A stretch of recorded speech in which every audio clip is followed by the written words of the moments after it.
My goodness, you guys got some energy today.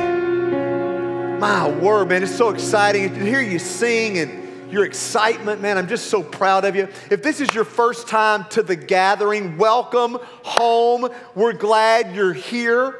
I want to meet you personally. I'm going to be out in the lobby after this service is over kind of to the left as you're going out. And if this is your first time or I've never met you and you've come for more than once, but I've never met you, I want to meet you today.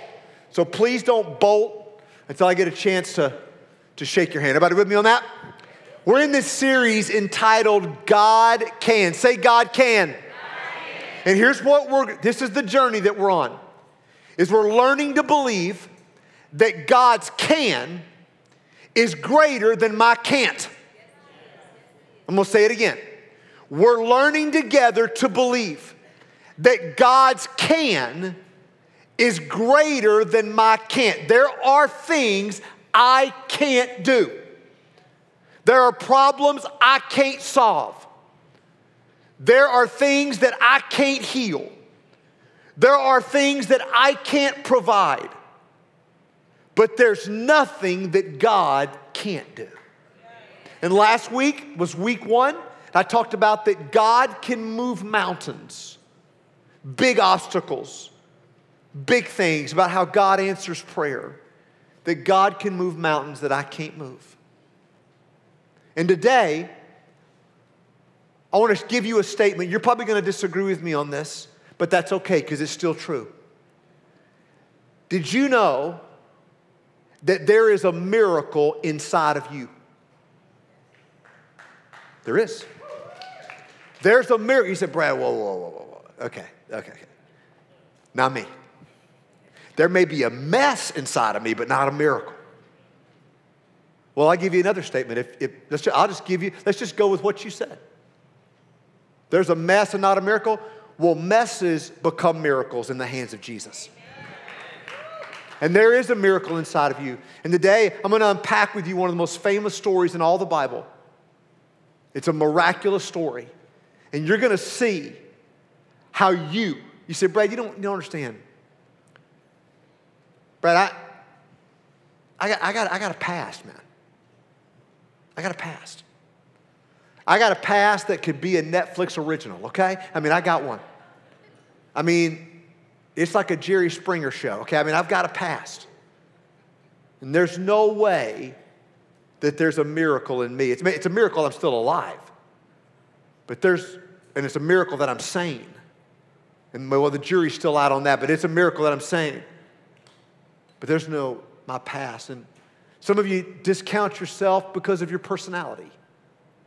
That you're not as extroverted as somebody else, or you don't have this like somebody else, or you don't have the contacts or the understanding. You say, Brad, there's no way. I don't know anything about the Bible. I don't know the book of John from the book of Jack. Okay, I know nothing.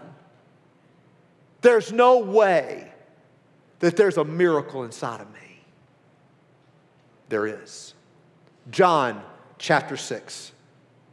John chapter 6, verse number 1. After this, Jesus crossed over to the far side of the Sea of Galilee, also known as the Sea of Tiberias. A huge crowd kept following him wherever he went because they saw his miraculous signs as he healed the sick. And by the way, we're going to pray for sick people tonight, all types. Just a little advertisement there. Then Jesus climbed a hill and sat down with his disciples around him. It was nearly time for the Jewish Passover celebration. Jesus saw a huge crowd of people coming to look for him. Turning to Philip, he asked, where can we buy bread to feed all these people? He was testing Philip, for he already knew what he was going to do. Isn't it good to know that Jesus always has a plan? Philip replied, even if we worked for months, we wouldn't have enough money to feed them. See, all they can see is their can't. Then Andrew, Simon Peter's brother, spoke up. There's a young boy here with 5 barley loaves and 2 fish. But what good is that with this huge crowd? Tell everyone to sit down, Jesus said. So they all sat down on the grassy slopes. The men alone numbered about 5,000. So that means, counting women and children, easy 15 to 20,000 people. Then Jesus took the loaves, gave thanks to God, and distributed it to the people. Afterward, he did the same with the fish. And they all ate as much as they wanted. After everyone was full, Jesus told his disciples, now gather the leftovers so that nothing is wasted. So they picked up the pieces and filled 12 baskets with scraps left by the people who had eaten from the 5 barley loaves. When the people saw him do this miraculous sign, they exclaimed, surely he is the prophet we have been expecting. 20,000 people fed till they didn't want to eat anymore with 5 barley biscuits and 2 sardines. Now they got a mess. You got all these people that are hungry. You got these people that have been listening to Jesus teach for hours. This is before you had Chipotle and McDonald's. There's no place just to run and get food. These people haven't eaten all day. They're hungry. It's a mess. And it's a big deal. And there was, when people get hungry, especially when kids get hungry, things can get dicey quick. Are you with me? They can get dicey. So you imagine 20,000 people, no food, no restaurants, nothing. And then Jesus looks at Philip and says, Philip, where can we buy enough? Now Jesus knew they couldn't buy enough right then. But he's trying to wake Philip up to see what God can do. And he says, where can we buy enough bread? And he says, Lord, there's no place we can go. And then Andrew comes up and says, look, this little boy, by the way, that word young boy means little boy. It doesn't mean like 15-year-old. It means like 6, 7, 8-year-old little boy. That's what it means, a young little boy. To show you how small this lunch is, you got a mess. And then you got this meal. Number 2, you got this meal. Now, barley was the food of animals. Humans ate wheat. You fed the cows, you fed the chickens barley. So if a family was eating barley, that meant they were extremely poor because there wasn't a lot of nutritional value in the barley. So they were real poor. So this little boy comes from a poor family. He's insignificant in the crowd. He's got a little boy's lunch his mama made him. 5 little biscuits and 2 salted sardines. And Andrew's like, all we have is this. And they're like, what good is this going to do? Just like you say about your own life. What good can I do? How God can't use me. There's no miracle in me. I mean, I can make a living and I can provide for my family, but there's no way God can use me. What good is this lunch? So we got a mess. Now we have a meal. And then we have a miracle. 5 little biscuits, 2 salted fish get put in the hands of Jesus. And look at what Jesus did. He blessed it. He blessed it. He thanked God for the lunch. Now the other guys are saying, this is a waste.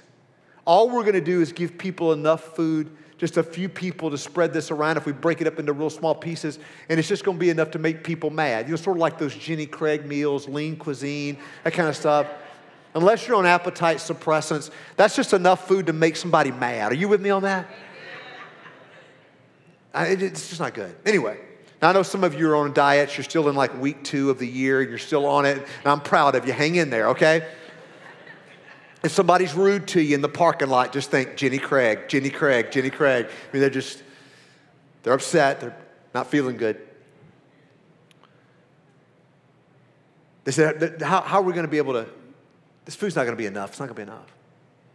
Here's what Jesus does. Here's what we know he does from this story and from the other accounts and other gospels. He takes the bread first. Why does he do the bread before the fish? Because people love carbs. Come on. Come on, people. Why do they bring bread to the table instead of a bunch of beef jerky? You know what I'm saying? I mean, people love carbs. He takes the bread and he blesses it, and then he breaks it. God always breaks before he distributes. I'm going to say that again. God always breaks before he distributes. And he breaks it. And then he does a third thing. He doesn't just start tossing stuff like hockey pucks. He takes the little pieces of bread and he gives it to Philip, and he gives it to Andrew, and he gives it to Peter, and he gives it to John.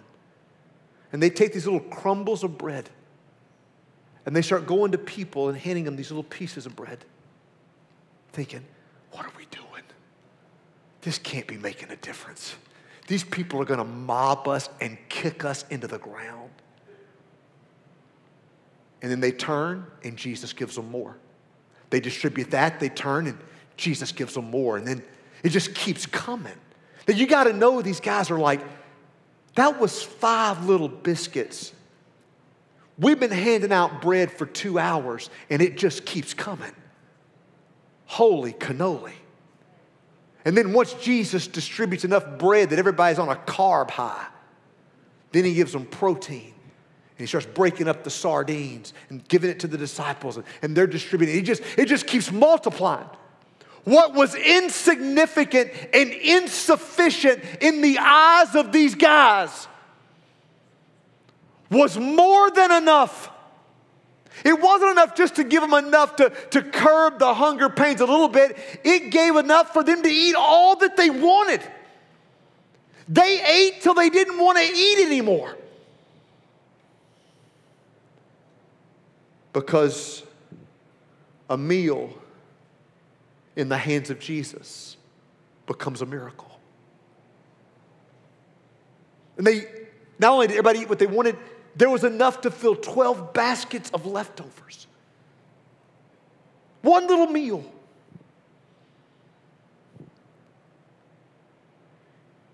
You have a meal.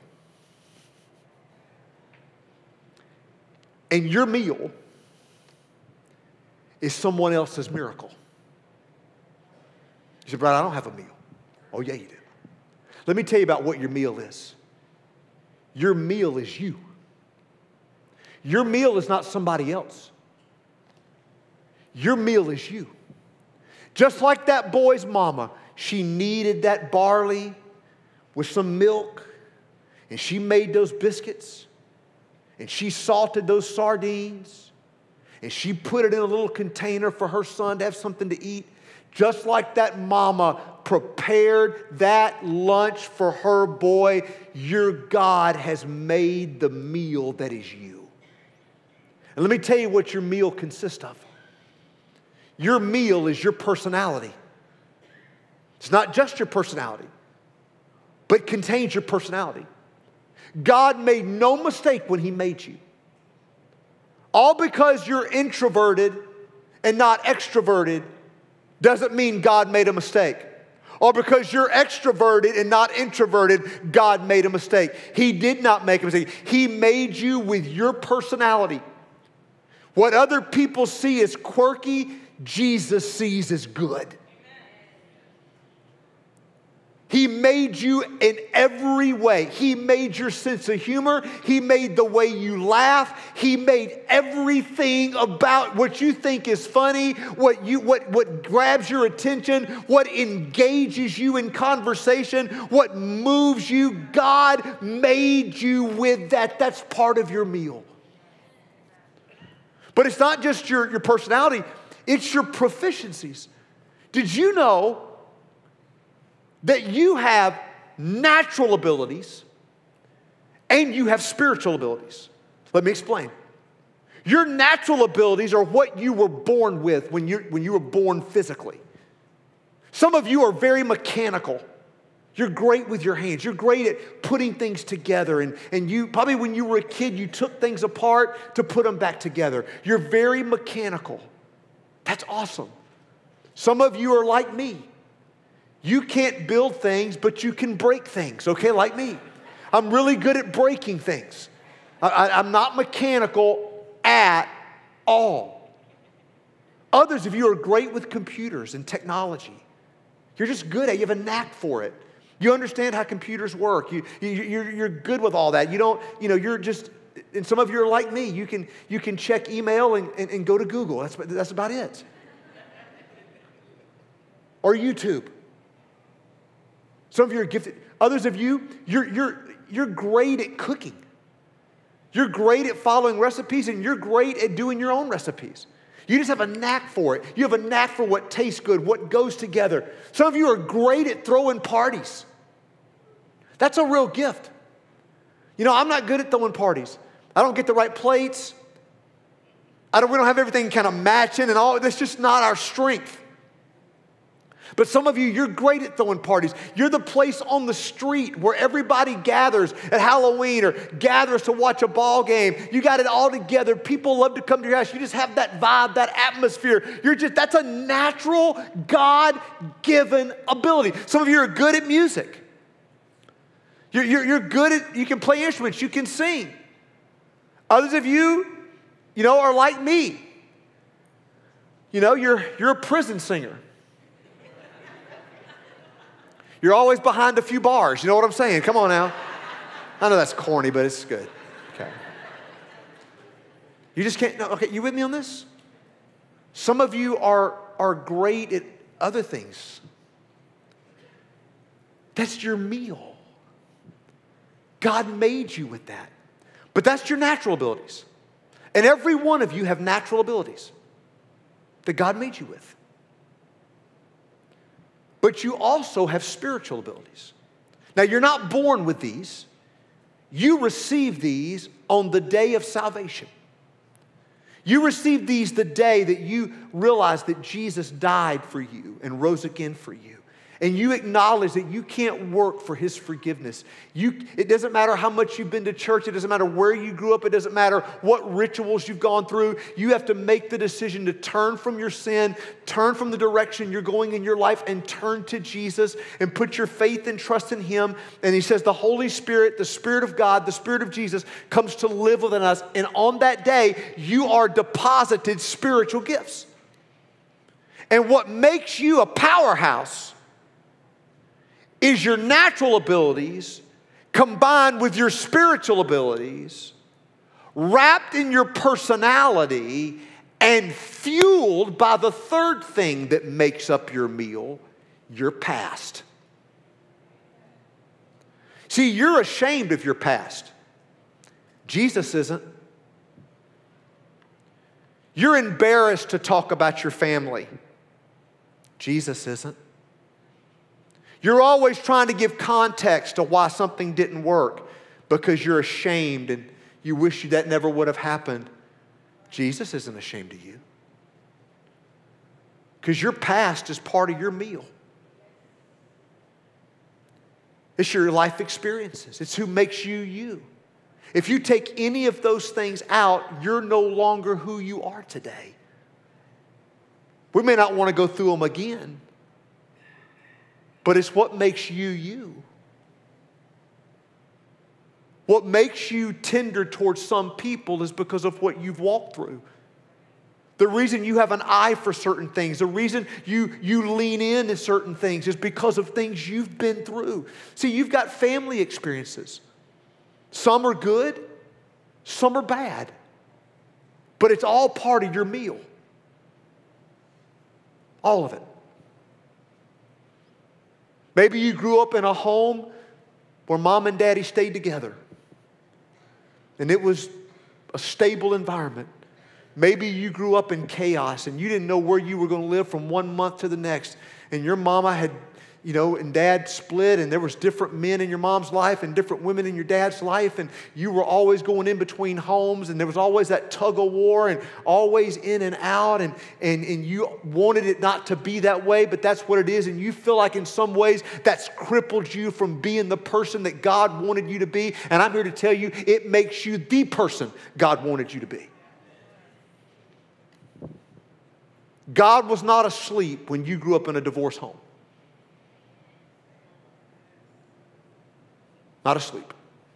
He didn't make it happen, but he allowed it to happen to make you, you. Because a mess becomes a miracle in the hands of Jesus. You've got educational experiences where you went to elementary school, the teachers you had, middle school, high school, teams you played on, clubs you were in, the band you played in, the instruments you played, the courses you loved, the courses you failed. I had a few of those. Where you went to college, grad school, the fraternity you were in, the sorority you were in, the businesses you've worked for, the teams you've worked on, the teams you played on. All of it is part of your meal. Your spiritual experiences, your painful experiences, the divorce that you're still reeling from is part of your meal. The abuse you received is part of your meal. What I want you to get is, quit apologizing for yesterday. It's what makes you, you. I'm not saying you did what was right. I'm saying the grace of Jesus is greater. So your meal consists of your personality. It consists of your natural and spiritual abilities. It consists of your life experiences. Your meal is you. Third thing, my meal multiplies in the hands of Jesus. Look at me. It doesn't multiply in me. It can stagnate in me. It can turn into bitterness in me. It can become a barrier in my life if it stays in me. Because me, it's like food that never gets eaten, it spoils. It smells good for a while, and then it doesn't. My meal multiplies in the hands of Jesus. Now, what is the hands of Jesus in 2020? Well, let me ask you this. What is the body of Jesus in 2020? Jesus is not here physically walking around like he was in this story. So what do the scriptures teach? What is the hands and feet and eyes and mouth and head of Jesus on this earth? The church. You and I, the gathering. We are the living, breathing, walking body of Jesus on this earth. Your hands are the hands of Jesus. Your ears are the ears of Jesus. Your eyes are the eyes of Jesus. Your feet are the feet. Are you with me on this?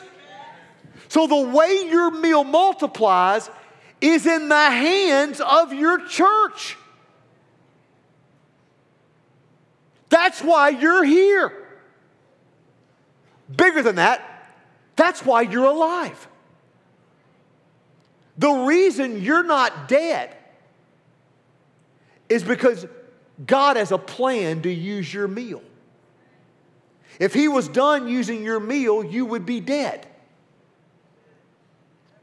Look at me.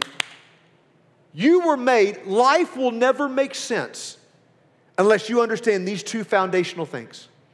You'll chase your tail all of your life. And there'll be no amount of money, no amount of sex, no amount of homes or cars or kids or family or vacation homes or awards. There's no amount that can ever satisfy. You got to understand these two things. You were made by God. You did not evolve. You don't come from a monkey. You may act like a monkey, but you don't come from a monkey. You were created by God, by a loving creator. You're not some random collision of particles. You are created by an almighty, holy, loving God that made you. Number two, you were created by God for God. Why did He make you? To love you, to have a relationship with you, to do life with you. That's why you were created. And God chose the DNA of your dad and the DNA of your mom, and He brought those chromosomes together to make you. And it's no mistake who your mama was, and it's no mistake who your daddy was. And you're not less than because of where you grew up or for what color your skin is or what country you're from. You're not less than. You are a treasured creation by God for God.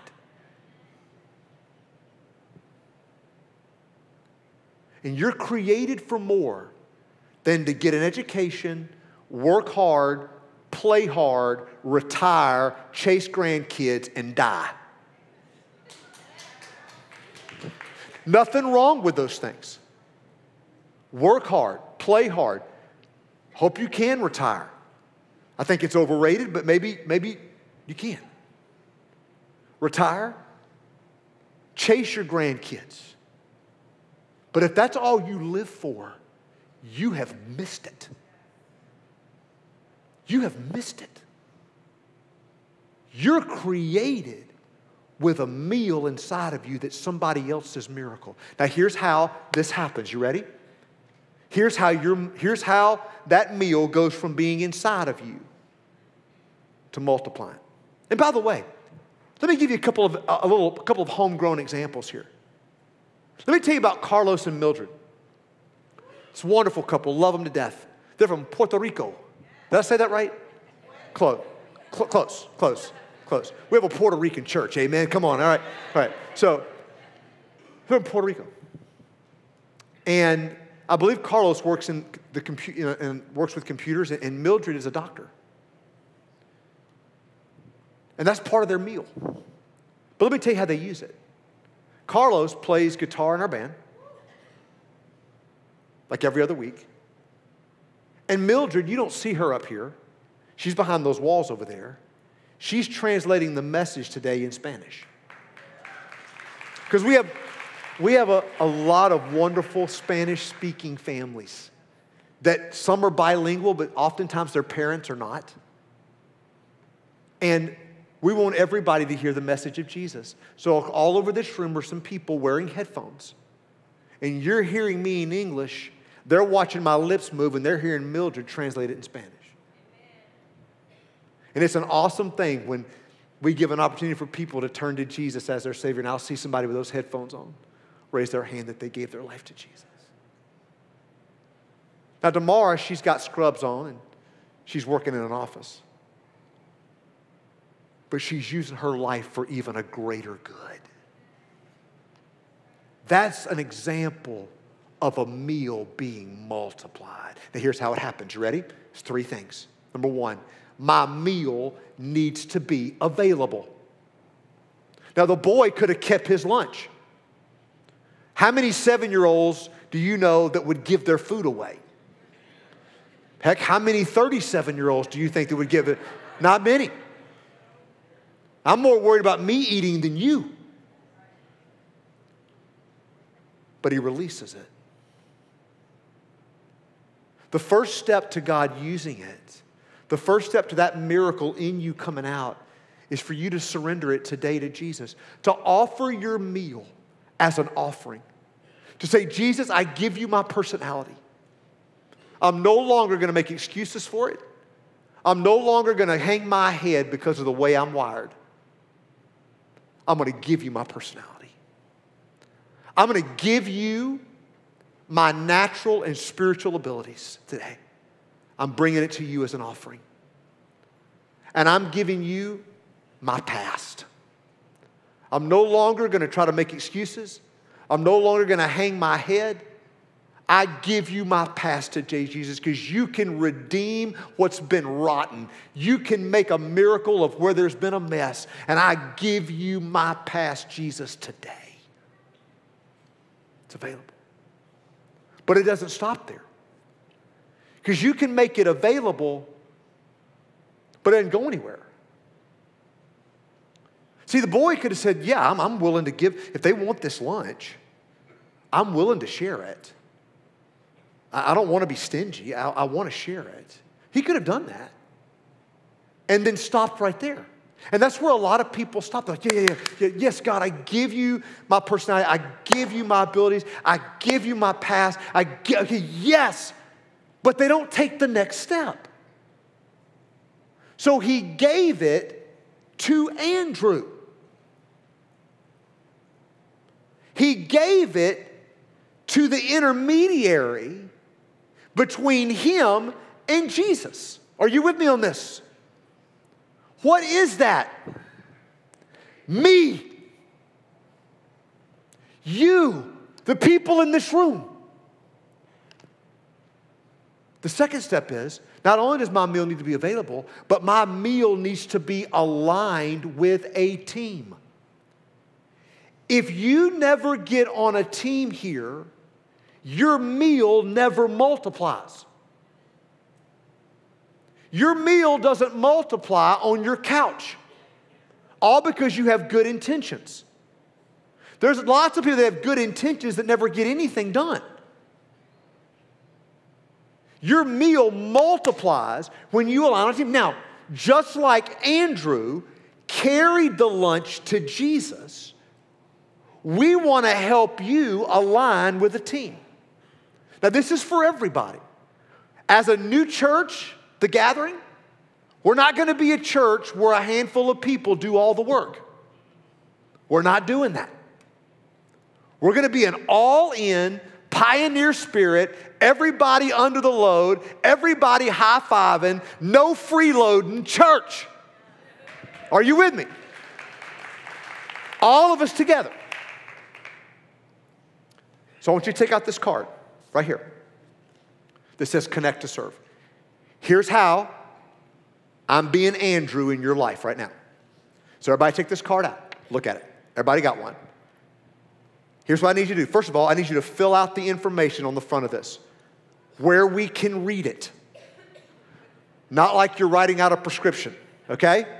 Where we can read it, put some way in which we can contact you. All right? It doesn't have to be a cell phone. It could be an email, whatever. But some way, because if we can't contact you, we can't connect you. So you fill this out, and then there are some examples of teams on the bottom. Now, there's more teams than we've listed here. We didn't give you an exhaustive list. But check off one or more of these. In a moment, we're going to collect the offering for the day, and when that bucket comes down your row, you drop this in the bucket. And we're going to join you, and we're going to help you connect to a team. Number one, I need to be available. There's wonderful opportunities. We're moving to Wesley Chapel in a few weeks. Can you believe it's almost here? March 29th will be our first Sunday in Wiregrass High School. I can't wait. It'll be here soon. So we're building teams and training people and connecting people right now. And this is an awesome time for you to fill this out and drop it in. Don't skip on this. Fill it out. But it doesn't stop there. See, his lunch was available. He gave it to Andrew. There was alignment. But in the hands of Andrew, it wasn't enough. It had to be applied. So my meal needs to be available. My meal needs to be aligned with a team. Number three, my meal needs to be applied.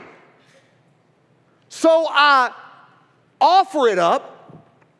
I sign up. And then number three, I show up. If you sign up but never show up, your meal doesn't multiply. And this, under the Life Point name, this happened a lot. Lots of sign-ups, few show-ups. But hey, it's a new day, right? It's a new day. We sign up and we go, bro, I just don't know. I don't know where to serve. Okay, here's how you learn. You ready? You learn by starting. Most of you will probably not be in your sweet spot on the first team you serve on. But the way you find your sweet spot is by serving in places that are not. Think about it. How have you learned what your strengths are? By doing things that weren't your strength. I worked in youth ministry, and I found out pretty quick. I'm not sure ministry will happen. Murder maybe, but not ministry is going to happen in here. I'm not wired for that, but others are. You sign up to work in gathering kids, and you may find out you hate kids. But you learn it by doing it. Or you may find out you love it.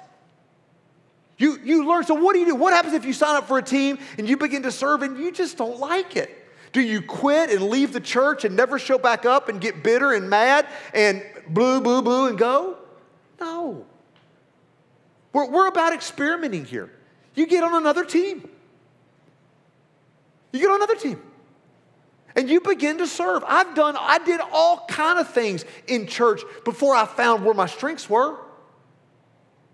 That's how we do it. I tell you how you won't learn it, and that's how just sitting there. It needs to be available, it needs to be aligned, and then it needs to be applied. And you can do this. There's a miracle in you. Do you think that little boy ever regretted giving that lunch? All the leftovers, he got to see 20,000 people fed with his 5 biscuits and 2 sardines. Let me tell you about a guy named David. David was an introvert. If you looked up introvert in the dictionary, I mean, his picture was there. And he worked for a fence company. And he wore a uniform every day, blue shirt, blue pants, name on the side. And he worked for a wholesale fence company. And he sold chain link fence, and he sold iron fence, and he sold wood fence, and he sold post. And he started off putting fence up and then moved into where he sold it wholesale. He was just a blue collar, everyday American guy. He wasn't a leader. He wasn't a guy that was great up in front of people. He was just an introverted guy that was an honest guy that sold fence parts for a living. Then Jesus changed his life. He gave his life to Jesus. And not long after he gave his life to Jesus, he got invited to serve. And he got invited to serve with middle school boys. Now, you want to talk about jumping in the deep end. That's jumping in the deep end. Middle school boys, they're just awkward, right? They're awkward. Nothing quite fits. Their arms are real long. Their legs are long. Their head's really big for their body for a while.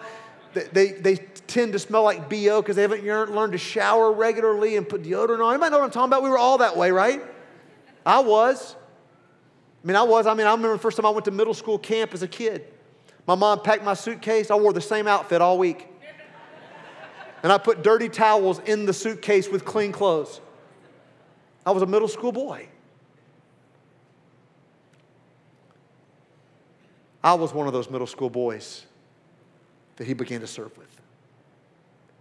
And in our little Baptist church, that's how I grew up, David became our Sunday school teacher. And he was introverted and shy, but man, he loved us boys. And he poured his life into us. And he taught us about the Bible, and he would laugh with us. And his introverted, shy ways was like a magnet for us kids, was raucous, rowdy, middle school boys. He would get permission from our parents to take us every week, as many as it could go. He'd take us to McDonald's. He was one of the first guys I ever knew that had a Suburban. And we got in his Suburban, and he would take us to McDonald's. And we did this so much. I remember this about him. I've never seen anybody else do this. He would order McDonald's fries, which are the best, right? And he would take those hot fries, and he would pour them out on his tray on top of the paper. Then he would get the little pepper packets, and he would put black pepper all over those fries. I've never seen anybody else do that, but I remember that. And he would eat those French fries with black pepper all over them. And we'd laugh together, and he would talk to us about girls, and he would answer our questions. We'd talk about LSU sports. And because that's where I grew up. And he was just in our life. When I surrendered my life to serve Jesus full time, my number one cheerleader was David. He hugged me, told me how proud he was of me. When I got married, he's old enough to be my dad. When I got married, David was in my wedding. So he invested in me. When Steph and I moved here to start Life Point almost 20 years ago, over 19 years ago, one of my number one supporters was him. He came down here to visit me, encouraged me. Just an introverted blue-collar guy, wore a uniform every day with his name on it and sold fence parts. Today he's in a nursing home in Baton Rouge. And he eats through a feeding tube.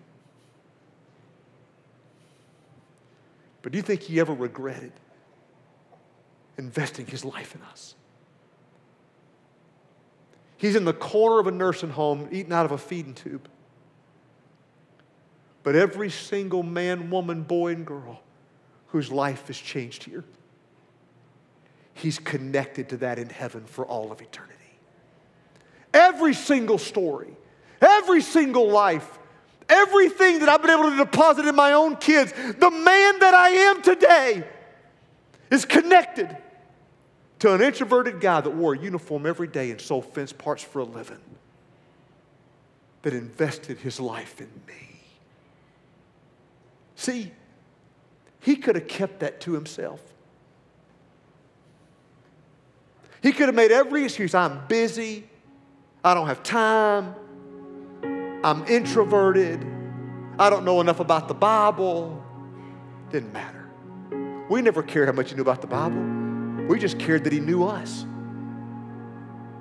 And he knew Jesus. He poured his life in us.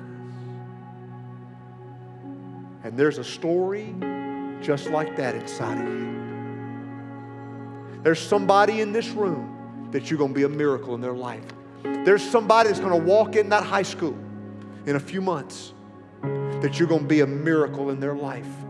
There's a couple, there's an individual, there's a college student, there's a young adult, there's a little kid, there's a middle school student, a high school student. There's somebody